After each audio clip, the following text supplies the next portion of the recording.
Bismillahirrahmanirrahim. Assalamualaikum warahmatullahi wabarakatuh. Selamat siang, salam sejahtera bagi kita semuanya. Shalom, Om Swastiastu, Namo Buddhaya, salam kebajikan. Yang saya hormati Ketua BPK Republik Indonesia, yang saya hormati para Menteri Kabinet Indonesia Maju, yang saya hormati Gubernur Bank Indonesia,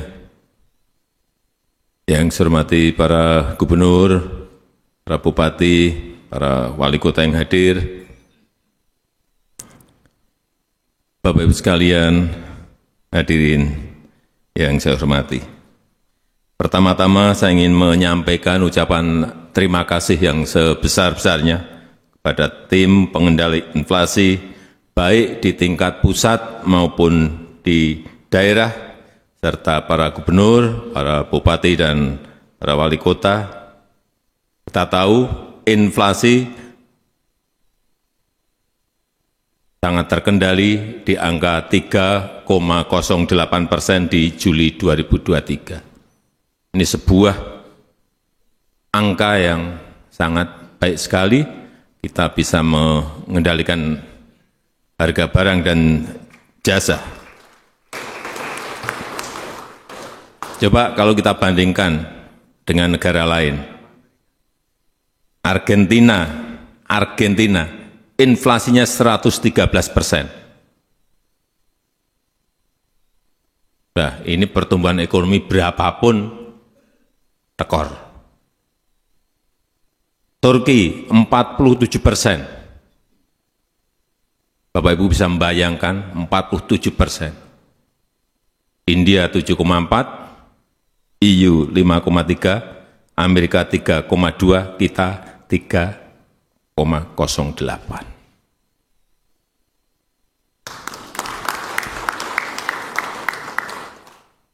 Jadi inflasi ini penting. Percuma pertumbuhan kita misalnya 5 tapi inflasinya 9, tekor. Dan di negara manapun pengendalian inflasi itu biasanya hanya dilakukan dari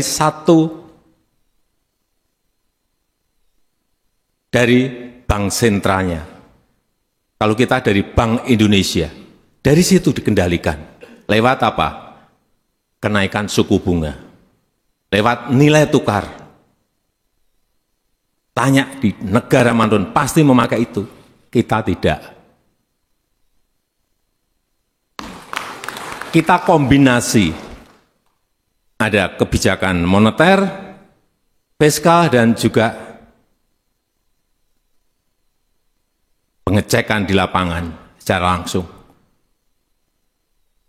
Jadi, kalau Bapak Ibu ada yang lulusan dari Harvard, dari Stanford, dari Pennsylvania University, nggak ada yang namanya tim pengendali inflasi, itu nggak ada. Ini ilmu lapangan.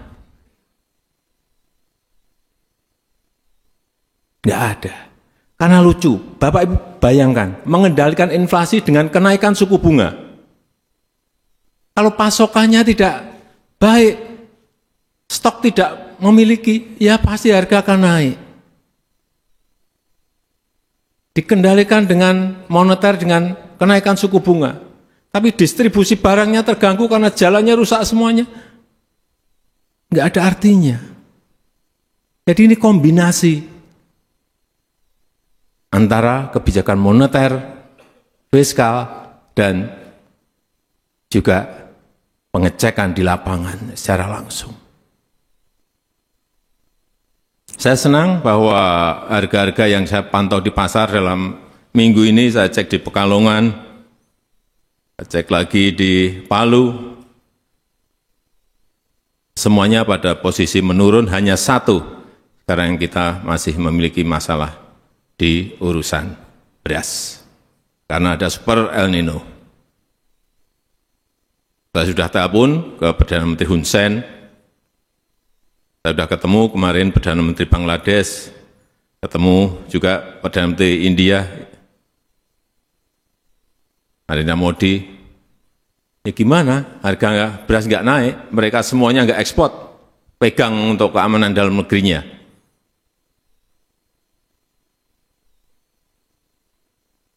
Sehingga perlu saya ingatkan, urusan beras tolong dilihat betul. Ini kebutuhan pokok kita. Dicek betul, ada kenaikan memang. Saya lihat mungkin 5-6%, tapi tetap harus diwaspadai. Dan saya senang stok di Bulog yang biasanya itu 1,2 ini sudah, tadi saya tanya ke Pak Budi Waseso, di gudang sudah ada 1,6 juta ton. Betul Pak Dirut ya? 1,6 juta ton, artinya dari sisi stok kita memiliki. Dan dalam perjalanan masih ada 400.000. Ini dipakai untuk mengendalikan harga. Dan juga perlu saya sampaikan, mulai awal September ini akan distribusikan secepatnya bantuan pangan beras. Satu keluarga penerima manfaat mendapatkan 10 kilo beras. Ini juga seperti semi operasi pasar. Sehingga setiap bulan akan keluar 210.000 ton. Setiap bulan selama 3 bulan. September, Oktober, November akan terus diberikan bantuan pangan berupa beras kepada penerima manfaat sebesar 21,3 juta penerima manfaat. Besar sekali. Tolong juga dicek, ini kan sudah menggerojok beras ke masyarakat. Kalau harganya masih naik, Bapak Ibu juga saya minta Bulog, Bapak Ibu Gubernur, Bupati dan Wali Kota juga bisa menggunakan anggarannya untuk mengintervensi pasar. Dengan itulah kita harapkan inflasi kita akan terkendali dengan baik dan pelan-pelan akan turun-turun. Karena tadi target dari Menko maupun Gubernur BI tahun depan 2,5% plus minus 1. Ini yang saya harapkan, jadi jangan sampai inflasi kita naik lagi karena itu akan sangat memberatkan masyarakat. Dan supaya kita tahu akibat super El Nino, kekeringan ekstrim diprediksi akan berlangsung hingga awal 2024. Indeks harga beras FAO naik 129,7 di Juli. 19 negara membatasi ekspor produk pangan. 19 negara sekarang kencangin semuanya ekspor mereka. Daging, beras, minyak, jagung, gula, tepung, semuanya. Untuk menyelamatkan rakyatnya masing-masing. Sehingga sekali lagi saya meminta, utamanya pada Bupati, Gubernur yang memiliki sawah, betul-betul perhatikan agar produktivitasnya bisa meningkat. Karena kalau sudah pada posisi semua negara ngerem ekspornya, yang bisa menyelamatkan negara itu ya negara itu masing-masing. Kita juga sama, kita masing-masing harus bekerja keras untuk menyelamatkan rakyat kita. Karena minta bantuan atau bukan bantuan, mau membeli beras atau gandum atau dari negara lain yang sudah stop ekspornya udah nggak bisa.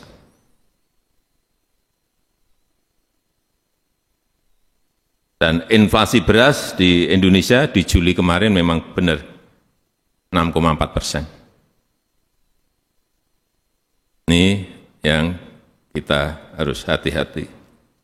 Saya selalu cek data di kertas. Kalau naik pasti saya pergi ke daerah, saya cek di pasar, oh benar. Berarti apa yang saya lakukan betul-betul saya cross check data, cross check lapangan, sehingga saya minta juga seluruh anggota tim pengendali inflasi, baik pusat maupun daerah juga mengecek secara langsung seperti itu. Ini yang masih 15 provinsi yang masih di atas nasional, meskipun sudah di bawah 5, ini saya bacakan, Maluku 4,2%, Jatim 4,1%, Kalbar 4%, DIY 4%, Papua Barat 3,9%, NTT 3,8%, Maluku Utara 3,7%, Kalsel 3,6%. Sudah baik, tapi belum sesuai yang kita inginkan, terus tekan terus. Sudah di bawah 5. Kabupaten dan kota yang tertinggi, Kabupaten Merauke 5,2, Manokwari 5%, Timika 4,9, Luwu 4,7, Waingapu 4,5, Surabaya 4,4, Pontianak 4,3, Ambon 4,3, Cirebon 4,1, Banjarmasin 4%. Ini yang perlu mendapatkan perhatian, meskipun sekali lagi saya tetap menyampaikan terima kasih karena sudah di bawah 5. Jadi dalam jangka pendek, integrasi data stok, neraca pangan daerah itu harus betul-betul dipegang. Penting, ini data-data seperti ini penting diintegrasikan sehingga basis pengambilan keputusan itu betul-betul ada pegangannya, yaitu data. Koordinasi antar daerah, mana yang kelebihan, mana yang kurang, juga segera disambungkan sehingga titip jangan ego daerah itu dikedepankan. Karena kita ini NKRI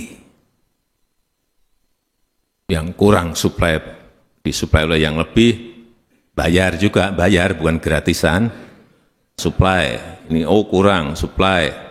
Kurang, cari yang lebih mana, informasikan secara terbuka, sehingga kalau ini terjadi, integrasi data, integrasi lapangannya, jadi pasokan saya yakin akan semakin baik. Cek terus ketersediaan stok, cek terus harga-harga pangan, awasi sistem dan jalur distribusi, awasi terus. Kalau ada jalan yang rusak, segera perbaiki. Gubernur, segera perbaiki. Bupati, segera perbaiki. Wali kota. Karena memang tugas Bapak Ibu semuanya adalah itu. Kalau rusak, kalau nggak mampu betul, angkat tangan betul, ngomong. Saya cek di lapangan nanti. Cek lapangan, oh benar, ya udah. Memang APBD-nya berat, memang jalannya rusak betul, ada yang 15 tahun, ada yang 20 tahun, sudah rusak Pak ini Pak. Ya oke. Udah. Karena sudah disiapkan dari Bu Menteri Keuangan berapa Bu? Sudah disiapkan dari Bu Menteri Keuangan 34 triliun. Tapi terus jangan APBD-nya dipakai yang lain. Jalannya dibiarkan rusak.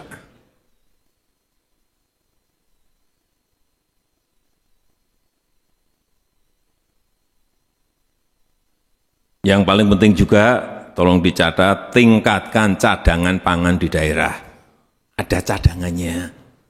Jadi kalau terjadi apa-apa cepat, tidak harus kontak ke Jakarta. Kita kirimnya juga memerlukan waktu. Negara ini negara yang sangat besar. Di daerah itu harus bergerak terlebih dahulu. Pak, tapi ini harus dibantu Pak.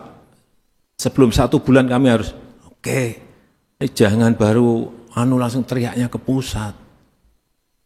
Harus ada cadangan pangan di daerah, itu harus ada. Dan segera koordinasi dan cari solusi jika ada masalah. Seperti yang terjadi di Papua kemarin. Kita cek memang tidak ada stok sama sekali. Ya, karena nggak ada cadangan pangannya, drop dari Jakarta. Tapi kan itu tidak bisa seperti itu. Harus daerah itu memiliki cadangan pangan sendiri dan tidak mahal. tidak mahal. Apa yang memang itu perlu buat cadangan beras, cadangan meskipun Bulog ada, cadangan sendiri enggak apa-apa. Cadangan sendiri titipkan di gudangnya Bulog juga enggak ada masalah. Sehingga keputusan kebijakan itu ada di Bapak Ibu semuanya, di Gubernur, Bupati, Wali Kota, memutuskan sendiri. Karena kalau Bulog itu keputusan ada di sini.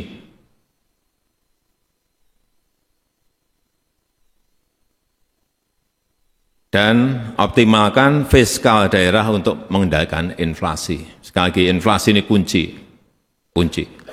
Pertumbuhan ekonomi kunci. Dua hal ini penting sekali. Semua negara sekarang ini konsentrasinya hanya di dua hal ini. Konsentrasi di dua hal ini. Dan untuk jangka panjang, saya minta untuk penguatan sarana-prasarana pertanian. Perkuat. Kalau setiap tahun problem di inflasi selalu cabai, selalu cabai rawit, selalu cabai merah, daging ayam, ya itu yang diselesaikan. Artinya, kalau daging ayam ya, kalau bolak-balik setahun masa muncul masalah terus. Cari investor, bikin ternakan di provinsi atau daerah, Bapak Ibu semuanya, ada masalah cabai rawit, selalu ini setiap tahun problem barang-barang ini. Cabai rawit, cabai merah, selalu ke situ. Kita nanam gampang sekali yang namanya cabai rawit, cabai merah ini gampang banget. Ngajari rakyat untuk nanam juga mudah sekali. Kenapa enggak dilakukan? Daging ayam mudah sekali juga, buat peternakan rakyat mudah sekali. Kalau mau narik investor silahkan, tapi saya sarankan sebaiknya memang peternakan rakyat itu akan lebih cepat dan lebih murah.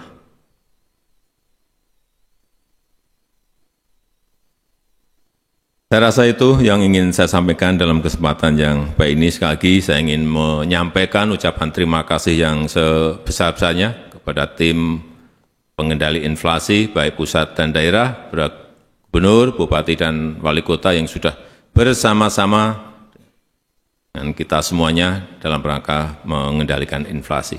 Terima kasih. Wassalamualaikum warahmatullahi wabarakatuh.